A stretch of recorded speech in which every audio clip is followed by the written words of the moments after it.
ദൈവനാമത്തിന് മഹത്വം ഉണ്ടായിരിക്കട്ടെ. യേശുക്രിസ്തുവിന്റെ പുതിയ നിയമ രക്ഷയുടെ ഉപദേശം എന്ന വാട്സപ്പ് ഗ്രൂപ്പിൽ നിത്യജീവന്റെ മൊഴികൾ എന്ന വചന പരമ്പരയിൽ അടിയനു വന്ന് പ്രസംഗിക്കുവാൻ ദൈവം ഇടയാക്കിയ കൃപയ്ക്കായി നന്ദിയോടെ സ്തുതിക്കുന്നു. അതിന് അവസരം തന്ന എല്ലാ ദൈവദാസന്മാരോടുമുള്ള നന്ദി ഈ തരുണത്തിൽ അറിയിക്കുന്നു.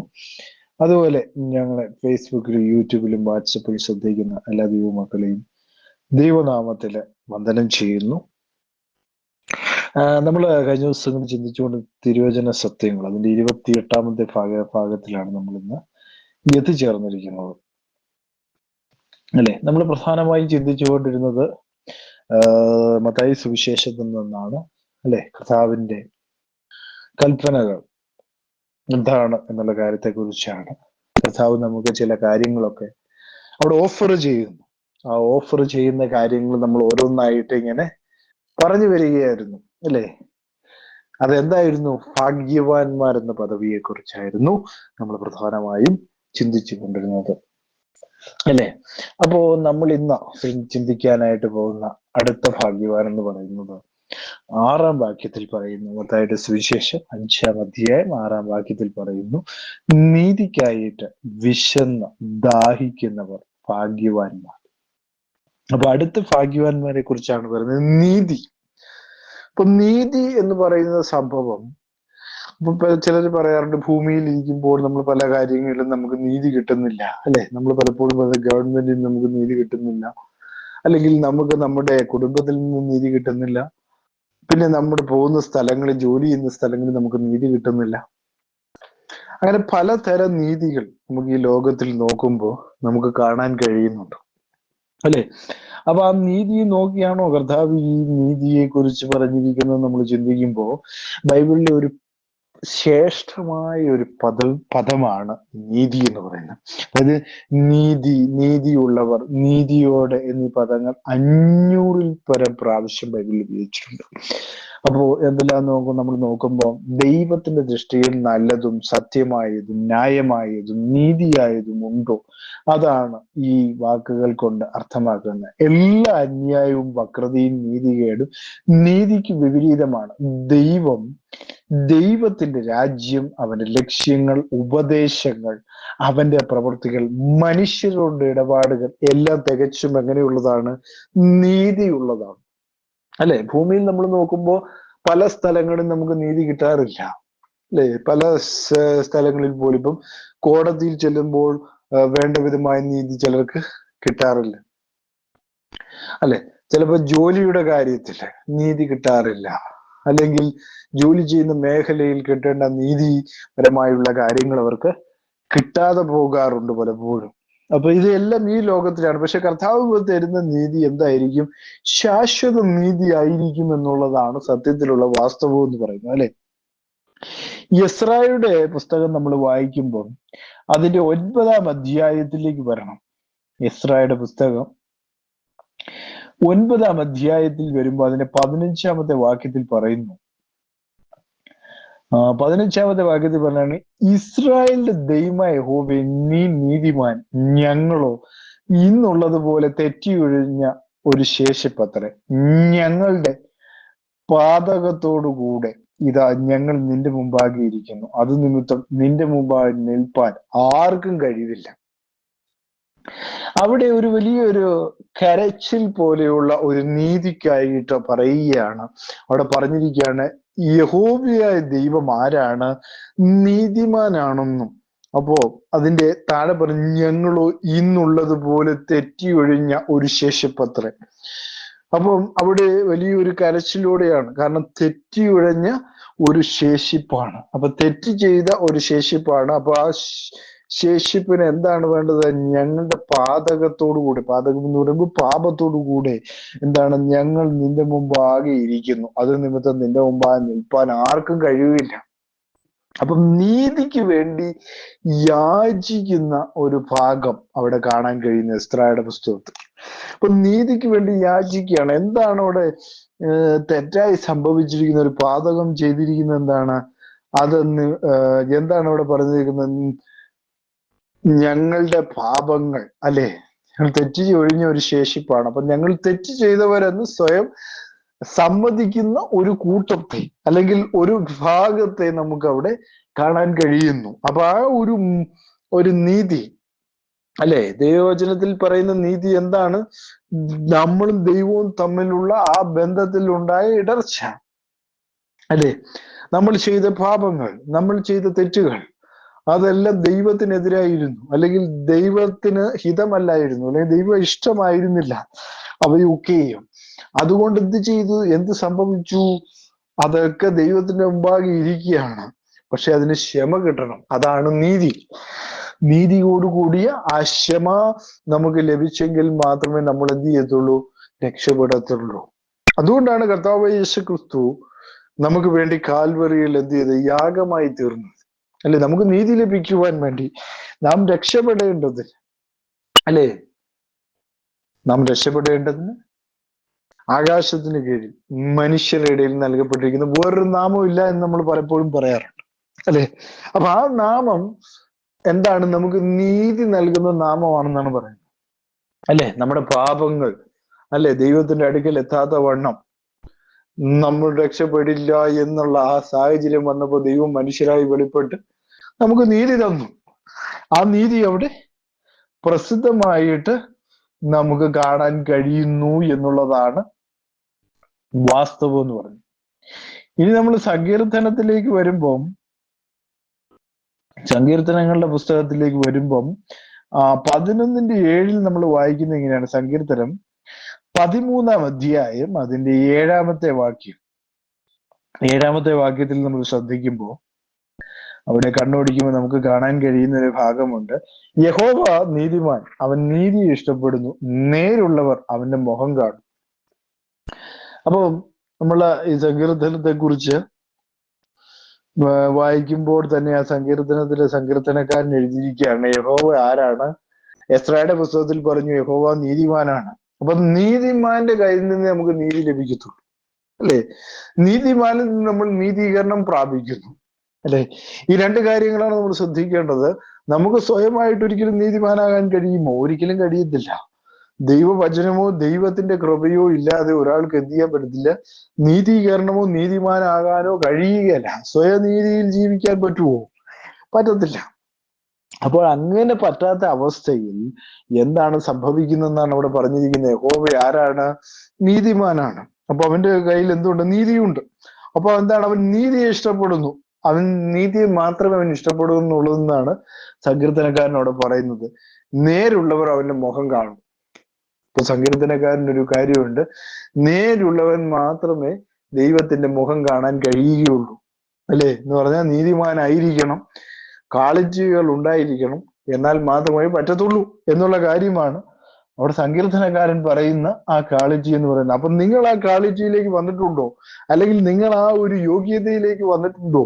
അല്ലെ? ആ പദവിയിലേക്ക് വന്നിട്ടുണ്ടോ എന്ന് ദൈവം നിങ്ങളോട് ചോദിക്കുകയാണ്, അല്ലെ? ഇന്നത്തെ ദൈവവചനം അതാണ് ചോദിക്കുന്നത്. അപ്പൊ 19-ാമത്തെ സങ്കീർത്തനം 19:9 നമ്മൾ വായിക്കുന്നത് ഇങ്ങനെയാണ്. സങ്കീർത്തനങ്ങളുടെ പുസ്തകം 19-ാം അധ്യായം അതിന്റെ 9-ാമത്തെ വാക്യത്തിൽ നമ്മൾ വായിക്കുന്നത് ഇങ്ങനെയാണ്. 9-ാമത്തെ വാക്യത്തിൽ വരുമ്പോ അവിടെ പറയുന്നത് യഹോവ ഭക്തി നിർമ്മലമായത്, അത് എന്നേക്കും നിലനിൽക്കുന്നു. യഹോവയുടെ വിധികൾ സത്യമായവ, അവ ഒട്ടൊഴിയാതെ നീതിയുള്ളവയാകുന്നു. നമ്മൾ ചിന്തിക്കേണ്ട ഒരു വാസ്തവം തന്നെയാണ് അവിടെ പറഞ്ഞിരിക്കുകയാണ്. യഹോവയുടെ ഭക്തി എന്താണ്? നിർമ്മലമാണ്, അത് എന്നേക്കും നിലനിൽക്കുന്നു, അല്ലെ? യഹോവയുടെ ഭക്തി നിങ്ങൾക്കുണ്ടോ? യഹോവയായ ദൈവത്തോടുള്ള ഭക്തി നിങ്ങൾക്കുണ്ടോ? അതാണ് എന്റെ ചോദ്യം. യഹോവയായ ദൈവത്തോടുള്ള ഭക്തി നിങ്ങൾക്കുണ്ടോ? ഭക്തി ഉണ്ടെങ്കിൽ നിങ്ങൾ എന്താണ്? നിർമ്മലമായതും അതെന്നേക്കും നിലനിൽക്കുന്നതുമായ കാര്യം തന്നെയാണ്. അപ്പൊ യഹോവയുടെ വിധികൾ എന്താണ്? എപ്പോഴും സത്യമായവയും അവ ഒട്ടൊഴിയാതെ എന്താണ്? നീതിയുള്ളവയും ആകുന്നു എന്നും അവിടെ പറയുന്നു. അപ്പൊ എന്താണ്? അവ ഒട്ടൊഴിയാതെ എന്താണ്? നീതിയുള്ളവയാകുന്നു എന്ന് അവിടെ പറയുന്നു. അപ്പൊ വളരെ ചിന്തിക്കേണ്ട ഒരു വാസ്തവം തന്നെയാണ് ദൈവകൃപയാല്, അല്ലെ? നമ്മൾ ചിന്തിക്കേണ്ട ഒരു വാസ്തവം തന്നെയാണ്. ദൈവത്തിന്റെ വിധികൾ എന്താണെന്ന് പറഞ്ഞത് സത്യമായ വിധിയാണ്, അല്ലേ? സത്യം മാത്രമേ വിധിക്കുകയുള്ളൂ. അവൻ ഒട്ടൊഴിയാതെ നീതിയുള്ളവയുമാകുന്നു. അല്ലേ? പലരും പറയാറുണ്ട് യഹോവയായ ദൈവം ക്രൂരനായ എന്താണ് ഡെസേർട്ട് ദേവനാണെന്നോ ഒക്കെ പല ആളുകളും പറയാറുണ്ട്. പക്ഷെ ഇവിടെ ദാവീദ് പറഞ്ഞേക്കുന്നത് എന്താണ്? അല്ലെങ്കിൽ സങ്കീർത്തനക്കാർ എന്താണ് പറഞ്ഞേക്കുന്നത്? എസ്ര എന്താണ് പറഞ്ഞിരിക്കുന്നത്? യഹോവ നീതിമാനായ ദൈവമാണെന്നാണ് പറഞ്ഞേക്കുന്നത്. യഹോവ ഒരു ഡെസേർട്ട് ദേവനാണെന്ന് അവിടെ പറഞ്ഞിട്ടില്ല. അല്ലേ? യഹോവ നീതിമാനായ ദൈവമാണ്, അവൻ നീതിയോടെ വിധിക്കുന്നവനാണ് എന്നുള്ള കാര്യം കൂടി അവിടെ പറയുന്നുണ്ട്. അപ്പം വളരെ ചിന്തിക്കേണ്ട ഒരു വാസ്തവം തന്നെയാണ്. ഇനി 36 സങ്കീർത്തനം 36:6 നമുക്ക് വരാം. 36:6 വരുമ്പോ അവിടെ പറഞ്ഞിരിക്കുകയാണ്, 6-ാം വാക്യത്തിൽ പറയുന്നു, നിന്റെ നീതി ദിവ്യ പർവ്വതങ്ങളെ പോലെയും നിന്റെ ന്യായവിധികൾ വലിയ ആഴിയെ പോലെയുമാകുന്നു. യഹോവയുടെ നീതി എങ്ങനെയുള്ളതാണ്? ദിവ്യ പർവ്വതം പോലെയുള്ളതും നിന്റെ ന്യായവിധികൾ വലിയ ആഴിയെ പോലെയും ആകുന്നു എന്നവിടെ രേഖപ്പെടുത്തിയിരിക്കുന്നു. ഇപ്പൊ ദൈവത്തിന്റെ നീതി എന്ന് പറയുമ്പോൾ ദിവ്യമായ ഒരു പർവ്വതം പോലെ കിടക്കുന്നു എന്നാണ് സങ്കീർത്തനക്കാരന് പറയുവാനുള്ളത്. അതുപോലെ തന്നെ ന്യായവിധികൾ വലിയ ആഴി പോലെ കിടക്കുകയാണ്. നമുക്ക് ചിന്തിക്കാൻ പറ്റുന്നതിലും അപ്പുറമാണ്. ആഴി എവിടം വരെ ഉണ്ട്, അല്ലെങ്കിൽ ആഴിയിലേക്ക് നമ്മൾ, അല്ലെങ്കിൽ ഒരു കടലിലേക്ക് നമ്മൾ ചെല്ലുമ്പോൾ അതിന്റെ നമ്മൾ എന്താ പറയാ, അതിന്റെ ആഴങ്ങളിലേക്ക് നമ്മൾ ഇറങ്ങി ചെല്ലുമ്പോൾ അതിന് എത്രമാത്രം ആഴമുണ്ട് നമുക്ക് ചിന്തിക്കാൻ പറ്റുമോ? ഇപ്പോഴത്തെ കാലത്ത് ടെക്നോളജി ഒക്കെ വളർന്നതുകൊണ്ട് എത്ര ആഴമുണ്ടെന്നൊക്കെ ഒന്ന് കണ്ടുപിടിക്കാനായിട്ട് സാധിക്കും. എന്നാലും അതിലും വലുതാണ് ദൈവത്തിന്റെ നീതി എന്നും അതുപോലെ തന്നെ വിധികളെന്നും ഒക്കെ അവിടെ പറയുകയാണ്. പർവ്വതത്തെ പോലെ വലിപ്പവും, അല്ലെ? ദിവ്യമായ പർവ്വതത്തിന്റെ പർവ്വതങ്ങളും നിന്റെ ദിവ്യ പർവ്വതങ്ങൾ പോലെയാണ് നീതി എന്നും നിന്റെ ന്യായവിധികൾ എന്താണ്? വലിയ ആഴിയെ പോലെയാണെന്നാണ് സങ്കീർത്തനക്കാരനോട് ചമച്ചു വെച്ചിരിക്കുന്നു എന്നുള്ളതാണ് വാസ്തവം എന്ന് പറയുന്നത്. അല്ലെ? അപ്പൊ ആ വാസ്തവത്തിൽ നമ്മൾ എന്ത് ചെയ്യണം? ഉറച്ചു നിൽക്കണം എന്നുള്ളതാണ്. ഇനി സങ്കീർത്തനം 97:2 വരുമ്പോ സങ്കീർത്തനങ്ങൾ 97:2 പറയുന്നു, 97-ാം അധ്യായം അതിന്റെ 2-ാമത്തെ വാക്യത്തിൽ പറയുകയാണ്, മേഘവും അന്ധകാരവും അവന്റെ ചുറ്റും ഇരിക്കുന്നു, നീതിയും ന്യായവും അവന്റെ സിംഹാസനത്തിന്റെ അടിസ്ഥാനമാകുന്നു. അപ്പൊ നീതിയും ന്യായവും എന്ന് പറയുന്നത് ദൈവത്തിന്റെ സിംഹാസനത്തിന്റെ അടിസ്ഥാനമാകുന്നു. അപ്പൊ നീതിയും ന്യായവും വിട്ടിട്ടില്ലാത്ത ഒരടിസ്ഥാനവും ദൈവത്തിന് മുമ്പിൽ ഇല്ല. ദൈവത്തിന്റെ സിംഹാസനത്തിൽ പോലും നീതിയുണ്ട്, ന്യായമുണ്ട്. അത് കൈവിടുന്ന ഒരു സിംഹാസനമല്ല എന്നുള്ളതാണ്. അത് ഉറപ്പിക്കുന്ന ഒരു നീതിയും ന്യായവും ഉറപ്പിക്കുന്ന ഒരു സിംഹാസനവുമാണ് ദൈവത്തിനുള്ളത്. അതാണ് ദൈവത്തിന്റെ സിംഹാസനത്തിന്റെ അടിസ്ഥാനം എന്ന് സങ്കീർത്തനക്കാരൻ അവിടെ പറയുന്നു. ഇനി 145:17 വരാം. സങ്കീർത്തനങ്ങൾ 145:17 നമ്മൾ വരുമ്പോൾ 17-ാമത്തെ വാക്യത്തിൽ പറയുന്ന ഒരു കാര്യമുണ്ട്, യഹോവയെ തന്റെ സകല വഴികളും നീതിമാനും തന്റെ സകല പ്രവൃത്തികളും ദയാലുവുമാകുന്നു. യഹോവ എങ്ങനെയാണെന്ന് പറഞ്ഞത്? യഹോവ തന്റെ സകല വഴികളിലും എന്താണ്? നീതിമാനാണ്. അതുപോലെ തന്നെ തന്റെ സകല പ്രവൃത്തികളിലും ദയാലുവാകുന്നു. യഹോവ എന്ത് ചെയ്യാണ്? തന്റെ സകല വഴികളിലും എന്താണ്?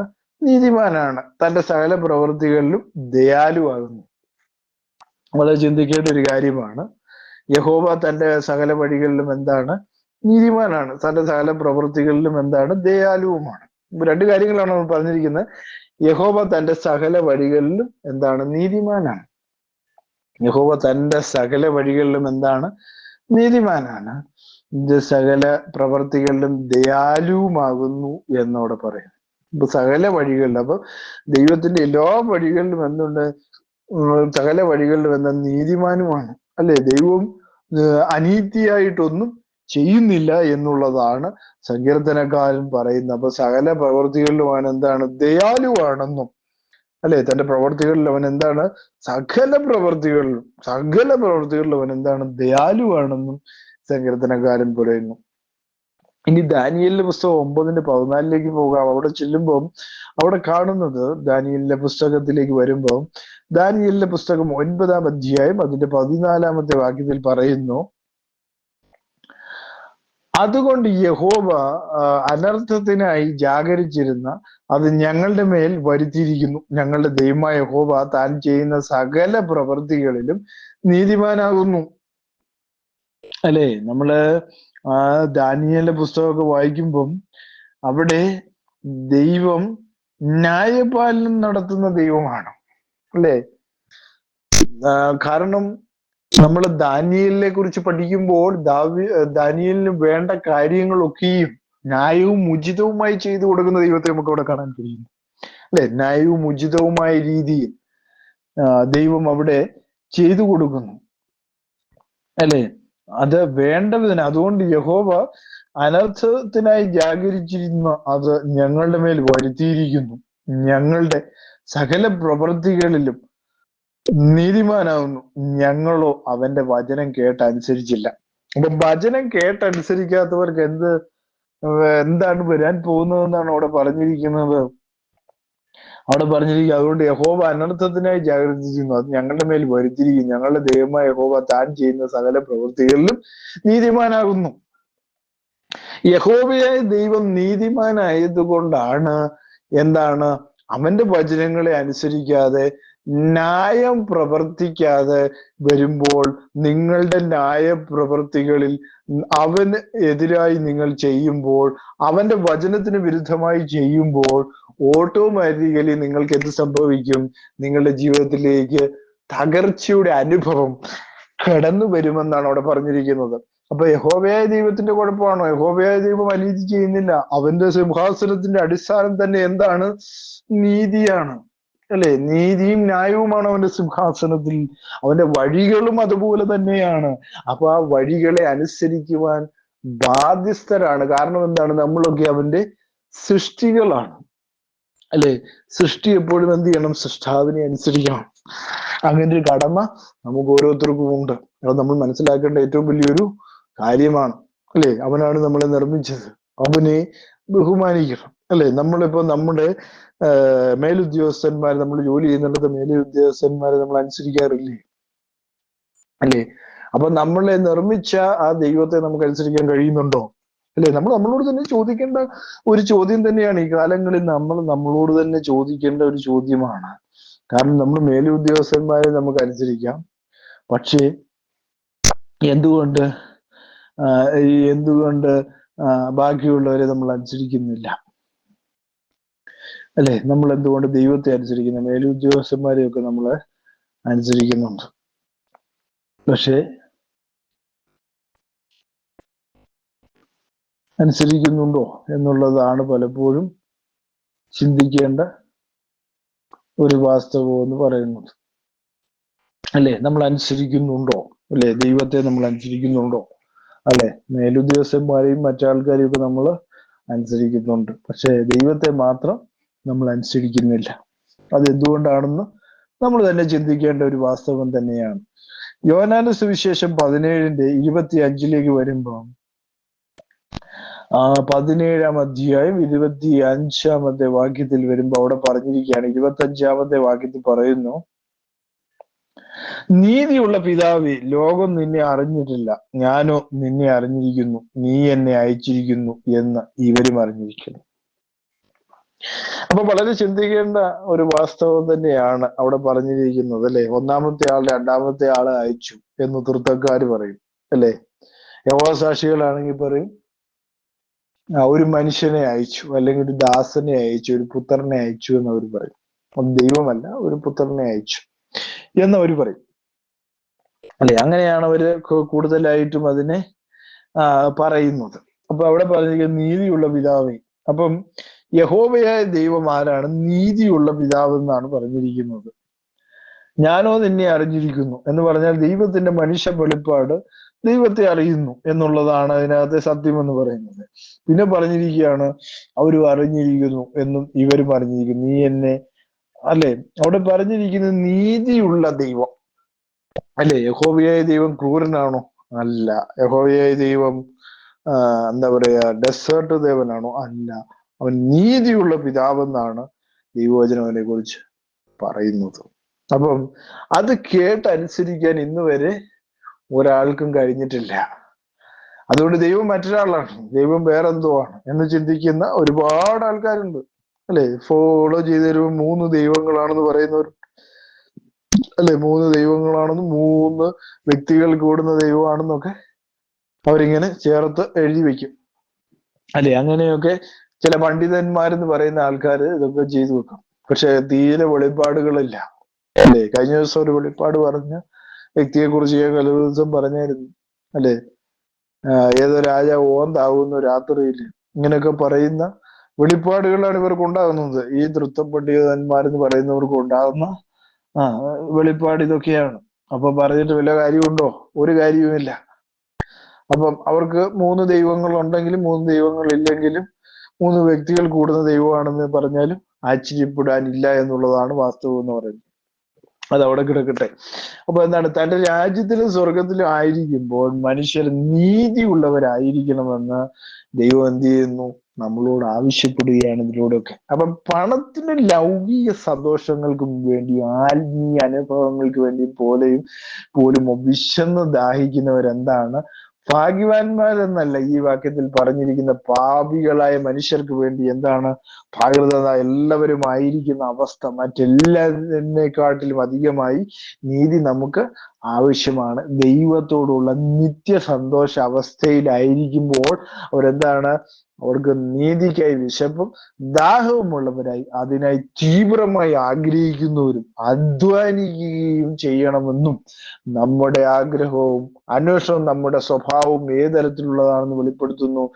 ക്രിസ്തുവിൽ, അതായത് കർത്താവായ യേശു ക്രിസ്തുവിലുള്ള വിശ്വാസത്താൽ ദൈവ മക്കളായി തീരുവാൻ നീതി ആഗ്രഹിക്കുന്നു എന്നുള്ളതാണ്, അല്ലെ? അപ്പൊ ദൈവത്തിന്റെ മനുഷ്യ വെളിപ്പാടിൽ വിശ്വസിക്കണം. എന്നാൽ നിങ്ങൾക്ക് എന്ത് ചെയ്യും? നീതി ധാരാളമായി ലഭിക്കും. അതിനു വേണ്ടിയാണ്, അല്ലെ? ഇസ്രായേലിന്റെ പുസ്തകത്തിൽ എന്ത് ചെയ്തു? ഞങ്ങൾ നിന്റെ മുമ്പിൽ തെറ്റ് ചെയ്തു, അല്ലെ? ഞങ്ങൾ നിന്റെ മുമ്പിൽ തെറ്റ് ചെയ്തു. ആ തെറ്റിൽ നിന്ന് ഞങ്ങൾക്ക് മോചനം കിട്ടണമെങ്കിൽ എന്ത് ചെയ്യണം? അവൻ നമ്മളെ പോലെ ആകണം, അല്ലെ? അവൻ വേഷത്തിൽ മനുഷ്യനാകണം. വേഷത്തിൽ മനുഷ്യനായി നമ്മളെ പോലെ എല്ലാ തരത്തിലും ആകണം. എന്നാലല്ലേ നമുക്ക് നീതി കിട്ടത്തുള്ളൂ.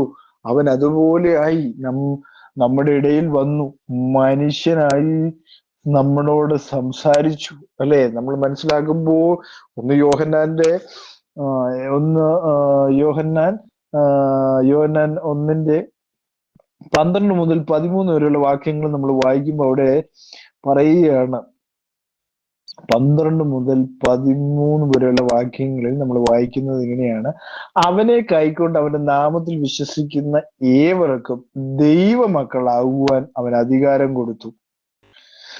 13ാമത്തെ വാക്യത്തിൽ പറയുന്നു, അവർ രക്തത്തിൽ നിന്നല്ല, ജഡത്തിന്റെ ഇഷ്ടത്താലല്ല, പുരുഷന്റെ ഇഷ്ടത്താലുമല്ല, ദൈവത്തിൽ നിന്നത്രേ ജനിച്ച. അപ്പൊ ദൈവത്തിന്റെ മനുഷ്യ വെളിപ്പാടിൽ നമ്മൾ വിശ്വസിക്കുന്നു. പുത്രത്വം എന്ന് പറയുന്ന ദൈവത്തിന്റെ മനുഷ്യ വെളിപ്പാടിനെ കാണിക്കുന്നു. ആ വെളിപ്പാടിൽ നമ്മൾ വിശ്വസിക്കുമ്പോൾ എന്ത് സംഭവിക്കുന്നു എന്നത്, ആ നാമം, അല്ലെ? ആ ദൈവം ആ മനുഷ്യനായി വെളിപ്പെട്ട ആ നാമത്തിൽ നമ്മൾ വിശ്വസിക്കുമ്പോൾ എന്താണ്? ദൈവ മക്കളാകുവാനായിട്ട് അധികാരം നമുക്ക് ലഭിക്കുകയാണ്. അവരെന്താണെന്നാണ് പറഞ്ഞത്? രക്തത്തിൽ നിന്നല്ല, ജഡത്തിന്റെ ഇഷ്ടത്താലല്ല, പുരുഷന്റെ ഇഷ്ടത്താലുമല്ല, ദൈവത്തിൽ നിന്ന് അത്രേ അവർ ജനിച്ചതെന്ന് ദൈവവചനം വളരെ വ്യക്തമായി നമ്മളോട് സംസാരിക്കുന്നു, പ്രിയ സഹോദരങ്ങളെ. അപ്പോഴെന്താണ്? നീതിക്ക് വേണ്ടി വിശന്ന് ദാഹിക്കുന്നവരെന്താണെന്ന് പറഞ്ഞത്? ഭാഗ്യവാന്മാർ. ഭാഗ്യ പദവിയിലേക്ക് വരണമെങ്കിൽ ദൈവത്തിന്റെ അല്ലെ, അതാണ് ഞാൻ പറഞ്ഞത്, അല്ലെ? ആകാശത്തിന് കീഴിൽ മനുഷ്യരുടെ ഇടയിൽ നൽകപ്പെട്ടിരിക്കുന്ന വേറൊരു നാമവുമില്ല. അത് ആ നാമത്തെ കുറിച്ചാണ് ഇവിടെ പറഞ്ഞിരിക്കുന്നത്. ദൈവത്തിന്റെ ആ നാമത്തിൽ, അല്ലേ? ഞാൻ എൻ്റെ പിതാവിന്റെ നാമത്തിൽ വന്നിരിക്കുന്നു എന്ന് യേശുക്രിസ്തു പറഞ്ഞത് വെറുതെയാണോ? അല്ല. ഞാൻ എൻ്റെ പിതാവിന്റെ നാമത്തിൽ വന്നിരിക്കുന്നു എന്ന് യോഹന്നാൻ സുവിശേഷത്തിൽ വളരെ വ്യക്തമായിട്ട് പറയുന്നു. അപ്പൊ യേശുക്രിസ്തു ആരുടെ നാമത്തിലാ വന്നത്? ദൈവത്തിന്റെ നാമത്തിലാണ് വന്നത്, അല്ലേ? ആ നാമം യേശുക്രിസ്തു എന്ന് പറയുമ്പോൾ ദൈവത്തിന്റെ അനേകം നാമങ്ങളിൽ ഒന്നാണ്. രക്ഷപ്പെടുവാൻ തന്ന നാമമാണ് യേശുക്രിസ്തുവിന്റെ നാമം. യഹോവയുടെ നാമം വെറുതെ എടുക്കാൻ പാടില്ലാത്തത് കൊണ്ട് യേശുക്രിസ്തുവിന്റെ നാമത്തിലൂടെ രക്ഷയുള്ളൂ എന്നുള്ളതാണ് ദൈവവചനം നമ്മളോട് പറയുന്നത്. അപ്പോഴെന്താണ്? അവർ നീതിയുള്ളവരായി ആവുവാൻ സ്വയം അനുഗ്രഹിക്കുന്നതോടൊപ്പം ഭൂമിയിൽ നീതി നിലനിന്ന് കാണുവാൻ ആഗ്രഹിക്കുകയും ചെയ്യുന്നു. അതായത് ദൈവാത്മാവാണ് ഈ ആഗ്രഹം അവരുടെ ഉള്ളിൽ ഉളവാക്കുന്നത്. അപ്പൊ ദൈവം ആത്മാവാണ്. ആത്മാവായ ദൈവം നമ്മളിൽ എന്താണ്? ഈ ഒരു ആഗ്രഹം നമ്മളിലേക്ക് കൊണ്ടുവരുന്നു, അല്ലെ? എത്ര പേർക്ക് ആ ആഗ്രഹം വന്നിട്ടുള്ളവർ ദൈവത്തെ സ്തുതിച്ച് മഹത്വപ്പെടുത്തി അവനെ അനുസരിച്ച് അവന്റെ നാമത്തിൽ വിശ്വസിച്ച് അവന്റെ നാമത്തിൽ സ്നാനമേൽക്കുമ്പോൾ എന്താണ്? ദൈവ മക്കളാകുവാൻ അവൻ അധികാരം കൊടുക്കുന്നു എന്നുള്ളതാണ് വാസ്തവം എന്ന് പറയുന്നത്, അല്ലെ? അപ്പൊ ദൈവത്തിന്റെ നീതിയുള്ള രാജ്യത്തെ കുറിച്ച് നമുക്കൊന്നും അറിയില്ല എന്നുള്ള കാര്യം നമുക്കിപ്പോ ഉറപ്പായില്ലേ? ഇത്രയും നമ്മൾ വായിച്ചപ്പോൾ മനസ്സിലായി നമുക്കൊന്നും അറിയില്ല. പക്ഷേ ദൈവവചനം നമ്മുടെ മുമ്പിൽ ഇരിക്കുകയാണ്. ആ ദൈവവചനത്തിലേക്ക് നമ്മളൊന്ന് ശ്രദ്ധ ചെലുത്തണം, അല്ലെങ്കിൽ ആ ദൈവവചനത്തിലേക്ക് ഒന്ന് ശ്രദ്ധ തിരിക്കുമ്പോൾ നമുക്ക് കാണാൻ കഴിയും ആ ദൈവവചനം നമുക്ക് വേണ്ടി പ്രവർത്തിക്കുന്നത്, ആ നീതി നമുക്കായി നൽകുന്നത്, ആ നീതി നമുക്ക് ലഭിക്കുന്നത് നമുക്ക് കാണാനായി കഴിയും, അല്ലെ? ഒരുവൻ ആഹാരത്തിനായുള്ള വിശപ്പോ വെള്ളത്തിനായുള്ള ദാഹമോ ഇല്ലെങ്കിൽ തീർച്ചയായും ഗുരുതരമായ ഏതോ രോഗമുണ്ട്. നീതിക്കുള്ള വിശപ്പോ ദാഹമോ ഇല്ലാത്തവരെന്താണ്? ആത്മീയ മരണം സംഭവിച്ചവരാണ്. അതുകൊണ്ട് നമ്മൾ വായിക്കുമ്പോൾ നമുക്ക് മനസ്സിലാക്കാൻ, നീതിക്കായുള്ള വിശപ്പ് എന്ന് പറയുമ്പോൾ ദാഹവും ഇല്ലാത്തവരെന്താണ്? ആത്മീയ മരണം സംഭവിച്ചവരാണ്. ആഗ്രഹങ്ങൾ പരിത്യജിക്കുവാൻ നമ്മൾ എന്ത് ചെയ്യും? ദൈവവചനത്തിൽ നമ്മൾ ആകൃഷ്ടരായി ജീവിക്കണം. അതായത് നമ്മൾ എന്താണ്? ആഗ്രഹങ്ങൾ എന്തിനും പരിത്യജിക്കുവാനായിട്ട്, അതായത് പകരം നല്ല ആഗ്രഹങ്ങൾ ഉണ്ടായിരിക്കുവാനും ശരിയായ കാര്യത്തിന് വേണ്ടി വിശപ്പോടും ദാഹത്തോടും തീഷ്ണതയോടും ആഗ്രഹിക്കുവാനാണ് ദൈവം നമ്മളെ കുറിച്ച് ആഗ്രഹിക്കുന്നത്. അപ്പൊ സ്വയം തൃപ്തരായിരിക്കുന്നവർക്കല്ല ദൈവരാജ്യം, പ്രത്യുത നിരാശയുള്ളവർക്കും വേദന അനുഭവിക്കുന്നവർക്കും വേണ്ടിയുള്ളതാണ്. നമ്മുടെ ശരീരം ഭക്ഷണപാനീയങ്ങൾക്കായി വിശക്കുകയും ദാഹിക്കുകയും ചെയ്യുന്ന പോലെ നാം ദൈവനീതിക്കായിട്ട് ആഗ്രഹമുള്ളവരായിരിക്കണം. തങ്ങളായിരിക്കുന്ന അവസ്ഥയിൽ സംതൃപ്തരായി മറ്റു ലോക മനുഷ്യരെ പോലെ പെരുമാറുവാൻ ആഗ്രഹിക്കുന്നവർ യഥാർത്ഥ ഭാഗ്യാവസ്ഥയിൽ ഒരിക്കലും മനസ്സിലാക്കുകയില്ല. ഒരുവൻ നീതിക്കായി വിശന്ന് ദാഹിക്കുന്നു. 119 സങ്കീർത്തനം നമ്മൾ വായിച്ചു, അല്ലെ? നീതിക്ക് വേണ്ടിയുള്ള അന്വേഷണം എന്നുകൊണ്ട് നമ്മൾ അർത്ഥമാക്കുന്നത് നീതിമാനായ ദൈവത്തിന് വേണ്ടിയുള്ള വിശപ്പും ദാഹവുമുള്ളവരായി ദൈവവുമായി സ്ഥിരമായ ഒരു കൂട്ടായ്മയും ശരിയായ ഒരു ബന്ധവും നമുക്ക് ഉണ്ടായിരിക്കണം. ഇപ്പൊ സങ്കീർത്തനങ്ങളുടെ പുസ്തകത്തിലേക്ക് നമ്മൾ വരുമ്പോൾ സങ്കീർത്തനങ്ങൾ 42-ാം അധ്യായം 1 മുതൽ 2 വരെയുള്ള വാക്യങ്ങൾ നമ്മൾ വായിക്കുന്നത് ഇങ്ങനെയാണ്. സങ്കീർത്തനങ്ങളുടെ പുസ്തകം 42-ാം അധ്യായം 1 മുതൽ 2 വരെയുള്ള വാക്യങ്ങൾ. മാൻ നീർത്തോടുകളിലേക്ക് ചെല്ലുവാൻ കാംക്ഷിക്കുന്ന പോലെ ദൈവമേ എന്റെ ആത്മാവ് നിന്നോട് ചേരുവാൻ കാംക്ഷിക്കുന്നു. എന്റെ ആത്മാവ് ദൈവത്തിനായി, ജീവനുള്ള ദൈവത്തിനായി തന്നെ ദാഹിക്കുന്നു. ഞാനിപ്പോൾ ദൈവസന്നിധിയിൽ ചെല്ലുവാൻ ഇടയാകും. ഒരു സങ്കീർത്തനക്കാരൻ പറയുന്ന കാര്യം നമ്മൾ ശ്രദ്ധിക്കണം. മാൻ എന്ത് ചെയ്യുന്നു? നീർത്തോടുകളിലേക്ക് ചെല്ലുവാൻ കാംക്ഷിക്കുന്നത് പോലെ ദൈവമേ എന്റെ ആത്മാവ് ആരോട് ചേരുവാൻ കാംക്ഷിക്കുന്നു? ദൈവത്തിന്റെ ആത്മാവിനോട് ചേരുവാൻ കാംക്ഷിക്കുന്നു, അല്ലേ? അപ്പോൾ നമ്മൾ മനസ്സിലാക്കണം, നമ്മൾ ദൈവത്തോട് ചേരുവാൻ കാംക്ഷിക്കുന്നവരായിരിക്കണം, അല്ലേ? ഈ ലോകത്തിന്റെ പദവികളോട് ചേരുവാനോ ഈ ലോകത്തിന്റെ ചിന്തകളോട് ചേരുവാനോ അല്ല നമ്മൾ ആഗ്രഹിക്കേണ്ടത്. ദൈവത്തിന്റെ ആത്മാവിനോട് ചേരുവാൻ നമ്മൾ എന്ത് ചെയ്യണം? കാംക്ഷിക്കുന്നവരായിരിക്കണം. എന്റെ ആത്മാവ് ദൈവത്തിനായി, ജീവനുള്ള ദൈവത്തിനായി ദാഹിക്കുന്നു എന്ന് ഇപ്പോൾ ദൈവസന്നിധിയിൽ ചെല്ലുവാൻ ഇടയാകും. അപ്പൊ ദൈവസന്നിധിയിൽ ചെല്ലുവാൻ ഇടയാകണമെങ്കിൽ എന്ത് ചെയ്യണം? ജീവനുള്ള ദൈവത്തോടുള്ള ദാഹം നമുക്ക് ഉണ്ടായിരിക്കണമെന്ന് ദൈവവചനം വളരെ ശക്തിയോടെ നമ്മളോട് പറയുകയാണ്. അപ്പൊ ഈ ദിവസങ്ങളിൽ ദൈവവചനത്തിലേക്കുള്ള ആ ആഴങ്ങളിലേക്ക് നമുക്ക് ഇറങ്ങിച്ചെന്ന് കഴിഞ്ഞാൽ ദൈവസന്നിധിയിൽ ചെല്ലുവാൻ നമുക്ക് ഇടയാകും. അല്ലെങ്കിൽ നമ്മൾ എന്ത് ചെയ്യും? തള്ളപ്പെട്ടു പോകും എന്നുള്ള കാര്യം വളരെ വ്യക്തമാണ്. ഈ സങ്കീർത്തനങ്ങൾ പുസ്തകം 63:1 നമ്മൾ വായിക്കുന്നത് ഇങ്ങനെയാണ്: ദൈവമേ, നീ എന്റെ ദൈവം, അധികാലത്ത് ഞാൻ നിന്നെ അന്വേഷിക്കും. വെള്ളമില്ലാതെ ഉണങ്ങി വരണ്ട എന്റെ ഉള്ളം നിനക്കായി ദാഹിക്കുന്നു, എന്റെ ദേഹം നിനക്കായി കാംക്ഷിക്കുന്നു. അല്ലെ? സങ്കീർത്തനക്കാരൻ പറയുകയാണ്, ദൈവമേ, നീ എന്റെ ദൈവമാണ്, അധികാലത്ത് തന്നെ ഞാൻ നിന്നെ അന്വേഷിക്കും. അധികാലത്തെ ദൈവത്തെ നമ്മൾ അന്വേഷിക്കണം എന്നാണ് ദൈവവചനം പറയുന്നത്. അപ്പൊ അധികാലത്തെ ദൈവത്തെ എന്ത് ചെയ്യണം? അന്വേഷിക്കുന്നവരാകണം. വെള്ളമില്ലാതെ ഉണങ്ങി വരേണ്ട ദേശത്ത് എന്റെ ഉള്ളം നിനക്കായി ദാഹിക്കുന്നു, എന്റെ ദേഹം എന്റെ ഉള്ളം നിനക്കായി ദാഹിക്കുന്നു, എന്റെ ദേഹം നിനക്കായിട്ട് എന്ത് ചെയ്യുന്നു? കാംക്ഷിക്കുന്നു. ആ സങ്കീർത്തനക്കാരനെ പോലെ പറയുവാൻ എത്ര പേർക്ക് സാധിക്കുമെന്നാണ് ദൈവവചനം ചോദിക്കുന്നത് നിങ്ങളോട് ഇന്ന് ഈ വചന പ്രഘോഷണത്തില്. ഇപ്പൊ ഈ ദിവസങ്ങളിൽ അതിനായിട്ട് നമ്മളെ തന്നെ ഒരുക്കി ജീവിക്കുവാൻ നമ്മൾക്ക് കഴിയണം എന്നുള്ളതാണ് വാസ്തവം എന്ന് പറയുന്നത്. അപ്പോൾ നീതിമാനായിരിക്കുക എന്നുള്ള വ്യക്തി, ഏക വ്യക്തി എന്ന് പറയുന്ന കർത്താവ് യേശു ക്രിസ്തുവാണ്. അവനെ പോലെ ആയിത്തീരുന്നത് ഒരു വിശപ്പാണ്, അല്ലെ? ഒരു വിശപ്പ് തന്നെയാണ്, അല്ലെ? വിശപ്പുണ്ടോ എന്നുള്ളതാണ് ചോദിക്കുന്ന ചോദ്യം എന്ന് പറയുന്നത്. അതായത് പ്രവർത്തികൾ 3:14 നമ്മൾ വായിക്കുന്നത് ഇങ്ങനെയാണ്. 14-ാമത്തെ വാക്യത്തിൽ പറയുന്നു, പരിശുദ്ധനും നീതിമാനുമായ നിങ്ങൾ തള്ളിപ്പറഞ്ഞു, കൊലപാതകനെ വിട്ടുതരണമെന്ന് ചോദിച്ചു, ജീവന്റെ നായകനെ കൊന്നുകളഞ്ഞു. അഥവാ യേശു ക്രിസ്തുവിനെ ക്രൂശിക്കുക, അല്ലെ? അപ്പോ ക്രൂശിക്കുക എന്ന് പറയുമ്പോൾ കൊലപാതകനെ വിട്ടുതരണമെന്ന് ഒരു ആവെന്ന് പറഞ്ഞു, അല്ലെ? എന്താണ് കർത്താവ് യേശു ക്രിസ്തു ചെയ്ത തെറ്റ്? അല്ലെ? ന്യായപ്രമാണം ലംഘിച്ചു എന്ന് യഹൂദന്മാർ വിശ്വസിച്ചു. പക്ഷേ അവൻ പ്രമാണം ലംഘിച്ചോ? ലംഘിച്ചില്ല. ആ പ്രമാണത്തെ പൂർത്തീകരിക്കുവാൻ വന്നവനാണ് നമ്മുടെ കർത്താവ് യേശു ക്രിസ്തു, അല്ലെ? ആ പ്രമാണം പൂർത്തീകരിച്ചു കഴിഞ്ഞപ്പോൾ എന്താണ്?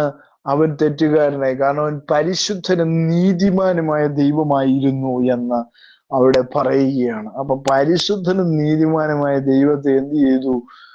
നിങ്ങൾ തള്ളിപ്പറഞ്ഞു എന്നവിടെ പറയുകയാണ്, അല്ലെ? ജീവന്റെ നായകനെ കൊന്നുകളഞ്ഞു, അല്ലെ? കർത്താവ് യേശു ക്രിസ്തു ക്രൂശിൽ പിടഞ്ഞു നമുക്ക് വേണ്ടി. എന്തിനു വേണ്ടിയാ? നമ്മുടെ പാപങ്ങളുടെ പരിഹാരത്തിന് വേണ്ടിയാ, അല്ലെ? അതിന്നും ആർക്കും അറിയത്തില്ല. പല ആളുകളും ഇന്ന് ചോദിക്കുന്ന ചോദ്യം എന്ന് പറയുന്നത്, നിങ്ങളുടെ ദൈവം ഇത്ര വലിയ രാജാവായിട്ട് ക്രൂശിൽ എന്തുകൊണ്ട് മരിച്ചു, അല്ലേ? കാരണം ദൈവം എന്തിനാ ഈ ക്രൂശി മരിക്കുന്നത്? നിങ്ങളുടെ ദൈവം ഇത്ര വലിയ ഹീറോ ആണെങ്കിൽ പിന്നെ എന്തിനാ ക്രൂശി മരിച്ചത്? പക്ഷെ അതിന്റെ ഗുട്ടൻസ് ഇന്നും ആർക്കും മനസ്സിലായിട്ടില്ല. അതിന്റെ സത്യവും വാസ്തവവും ഇന്ന് വരെ ആർക്കും മനസ്സിലാകാത്തത് കൊണ്ടാണ്. സത്യത്തിൽ അതായിരുന്നു ഹീറോയിസം, അല്ലെ? അനേകരുടെ പാപങ്ങള് ഏറ്റുകൊണ്ട് 33 തിരുവെഴുത്തിലെ രക്തം മുഴുവൻ പകർന്നു തന്ന് അവൻ നമുക്ക് വേണ്ടി ജയാളിയായി എന്നാണ് അവിടെ പറഞ്ഞിരിക്കുന്നത്, അല്ലെ? ക്രൂശിൽ അവൻ ജയാളിയായി തീർന്നു എന്നാണ് പറയുന്നത്. ഒരിക്കലും അവൻ തോറ്റവനായെന്നല്ല പറയുന്നത്, ജയാളിയായിട്ടാണ്. കാരണം ഞാനും നീയും അനുഭവിക്കേണ്ട ശിക്ഷ അവൻ മുഴുവനായി എടുത്തു. നീതിയായി അവൻ മാറി എന്നുള്ളതാണ്. ക്രൂശിൽ അവൻ നീതിയായി മാറി എന്നുള്ളതാണ് വാസ്തവം എന്ന് പറയുന്നത്, അല്ലെ? ആ നീതിയായി മാറിയത് കൊണ്ടാണ് നമ്മൾ ഓരോരുത്തരും എന്ത് ചെയ്യുന്നത്? ഇന്നും രക്ഷപ്പെട്ടത് എന്നുള്ളതാണ് വാസ്തവം എന്ന് പറയുന്നത്. അപ്പൊ നീതിക്കായിട്ട് കാംക്ഷിക്കുന്നവരായിരിക്കണം, അല്ലേ? അപ്പൊ ക്രിസ്തുവിന്റെ വരവിൽ എന്താണ്?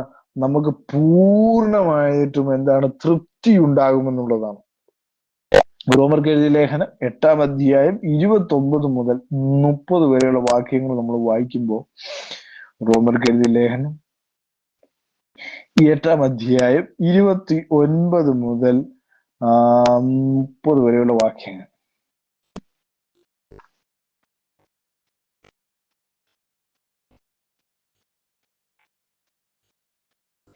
എന്നാൽ ദൈവത്തെ സ്നേഹിക്കുന്നവർക്ക് നിർണയപ്രകാരം വിളിക്കപ്പെട്ടവർക്ക് തന്നെ സകലവും നന്മയ്ക്കായി കൂടി വ്യാപരിക്കുന്നു എന്ന് നാം അറിയുന്നു.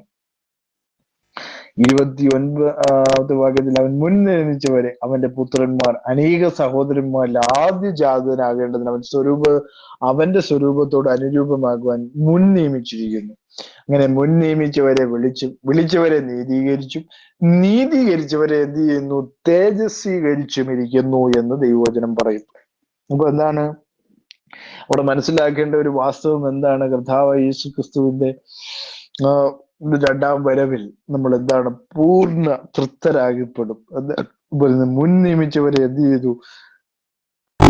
മുൻ നിയമിച്ചവരെ വിളിച്ചവരെ നീതീകരിച്ചവരെ തേജസ്വീകരിച്ചും ഇരിക്കുന്നു. അപ്പൊ കർത്താവായ യേശു ക്രിസ്തുവിൽ വിശ്വസിക്കുന്നവർ, അതായത് ദൈവത്തിന്റെ മനുഷ്യ വെളിപ്പാടിൽ വിശ്വസിക്കുന്നവരെ എന്താണ്? അവന്റെ സ്വരൂപത്തോട് എന്ത് ചെയ്യുന്നു? അനുരൂപമായിട്ട് എന്ത് ചെയ്യുന്നു? മുൻ നിയമിച്ചിരിക്കുന്നു. അപ്പൊ മുൻ നിയമിച്ചവരെ വിളിച്ചവരെ എന്ത് ചെയ്തു? നീതീകരിച്ചവരെ എന്ത് ചെയ്തു? തേജസ്വീകരിച്ചും ഇരിക്കുന്നു എന്ന് അവിടെ പറയുകയാണ്. ഇനി എഫേസ്യർക്ക് എഴുതിയ ലേഖനം 5-ാം അധ്യായം 25 മുതൽ 27 വരെയുള്ള വാക്യങ്ങൾ. എഫേസ്യർക്ക് എഴുതിയ ലേഖനം 5-ാം അധ്യായം 25 മുതൽ 27 വരെയുള്ള വാക്യങ്ങൾ. 25 മുതൽ 27 വരെയുള്ള വാക്യങ്ങളിൽ പറയുന്നു: ഭർത്താക്കന്മാരെ ക്രിസ്തുവും സഭയെ സ്നേഹിച്ച പോലെ നിങ്ങളുടെ ഭാര്യമാരെ സ്നേഹിപ്പിൻ. അവൻ അവളെ വചനത്തോടു കൂടിയ ജലസ്നാനത്താൽ വെടിപ്പാക്കി വിശദീകരിക്കേണ്ടതിനും കറാചുളുക്കം മുതലായതും ഒന്നും ഇല്ലാതെ സഭയെ ശുദ്ധയും നിഷ്കളങ്കയുമായി തനിക്ക് തന്നെ തേജസ്സോടെ മുന്നറിയിക്കേണ്ടതിനും തന്നെത്താൻ അവൾക്ക് വേണ്ടി ഏൽപ്പിച്ചു കൊടുത്തു എന്നുള്ളതാണ് അവിടെ പറയുന്ന കാര്യം എന്ന് പറയുന്നത്. അപ്പൊ കർത്താവായ യേശു ക്രിസ്തു എന്ത് ചെയ്തു? തന്റെ സഭയ്ക്ക് വേണ്ടി ഏൽപ്പിച്ചു കൊടുത്തതിനെ അത് അനുസ്മരിക്കുന്നു എന്നുള്ളതാണ് നമുക്ക് കാണാൻ കഴിയുന്ന ഒരു വാസ്തവം എന്ന് പറയുന്നത്, അല്ലെ? അപ്പൊ ദൈവം നമുക്കായി ഏൽപ്പിച്ചു തന്നു എന്നുള്ളതാണ് നമ്മൾ മനസ്സിലാക്കേണ്ട ഏറ്റവും വലിയൊരു കാര്യം എന്ന് പറയുന്നത്. ഇനി 1 യോഹന്നാൻ 3-ാം അധ്യായം 1 മുതൽ 3 വരെയുള്ള വാക്യങ്ങൾ നമ്മൾ വായിക്കുന്നത് ഇങ്ങനെയാണ്. 1 യോഹന്നാൻ 3-ാം അധ്യായം 1 മുതൽ 3 വരെയുള്ള വാക്യങ്ങളിൽ പറയുന്നത്: കാൺമീൻ, നാം ദൈവമക്കൾ എന്ന് വിളിക്കപ്പെടുവാൻ പിതാവ് നമുക്ക് എത്ര വലിയ സ്നേഹം നൽകിയിരിക്കുന്നു. അങ്ങനെ തന്നെ നാം ആകുന്നു. ലോകം അവനെ അറിഞ്ഞിട്ടില്ലായതുകൊണ്ട് നമ്മയും അറിയുന്നില്ല. പ്രിയമുള്ളവരെ, നാം ഇപ്പോൾ ദൈവമക്കളാവുന്നു. നാം ഇന്നതാകുമെന്ന് ഇതുവരെയും പ്രത്യക്ഷമായിട്ടില്ല. അവൻ പ്രത്യക്ഷനാവുമ്പോൾ നാം അവനെ താനിരിക്കും പോലെ തന്നെ കാണുന്നത് കൊണ്ട് അവരോട് സദൃശ്യനാകുമെന്ന് നാം അറിയുന്നു. അവിടെ പറഞ്ഞിരിക്കുന്ന ഒരു വാസ്തവം എന്ന് പറയുന്നത് എന്താണ്? അവനിൽ ഈ പ്രത്യാശയുള്ളവനെല്ലാം അവൻ നിർമ്മലീകരിക്കുന്നവരെ തന്നെ നിർമ്മലീകരിക്കുന്നു. പാപം ചെയ്യുന്നവനെല്ലാം അധർമ്മം ചെയ്യുന്നു. പാപം അധർമ്മം തന്നെ എന്നോട് പറയുന്നു. അപ്പൊ എന്താണ്? നമ്മുടെ കർത്താവായ യേശു ക്രിസ്തു പ്രത്യക്ഷനാകുമ്പോൾ എന്താണ്? വലിയൊരു സ്നേഹത്തിലേക്ക്, വലിയൊരു കൂട്ടായ്മയിലേക്ക് ദൈവമക്കൾ, അല്ലെ, നാം ഇന്നതാകുമെന്ന് ഇതുവരെ പ്രത്യക്ഷമായിട്ടില്ല. അപ്പോ ആ ഒരു പ്രത്യക്ഷമാകാത്ത ആ പദവിയിലേക്ക് നമ്മളെ ആനയിക്കുന്ന ആ ദിവസം, അല്ലെ, ആ നീതിയുള്ള ആ ദിവസം, നീതിക്കായി കാംക്ഷിക്കുന്നവർ അന്ന് ഭാഗ്യവാന്മാർ. ഭൂമിയിൽ ഒരു നീതി കിട്ടിയില്ല എന്ന് പറഞ്ഞുകൊണ്ട് ദുഃഖിക്കുന്ന എല്ലാ ജനത്തോടും, അല്ലെ, എന്റെ അടുക്കൽ വരുവേ, സമൃദ്ധിയായി നീതി നൽകാമെന്ന് കർത്താവ് നമ്മളോട് ഓർമ്മിപ്പിക്കുകയാണ്. അതുകൊണ്ട് ഈ വചനം എല്ലാവർക്കും ഒരു അനുഗ്രഹമായി തീരട്ടെ എന്ന് പ്രാർത്ഥിക്കുന്നു. എല്ലാവർക്കും ദൈവികമായ നീതി ലഭിച്ച് ഭാഗ്യവാന്മാരെ തീരട്ടെ എന്ന് ഓർപ്പിച്ചുകൊണ്ട് ഈ പ്രാവശ്യത്തെ ഈ വചന പരമ്പര ഇവിടെ അവസാനിക്കുന്നു. ദൈവം എല്ലാവരെയും ധാരാളമായി സമൃദ്ധിയായും അനുഗ്രഹിക്കട്ടെ. ആമേൻ.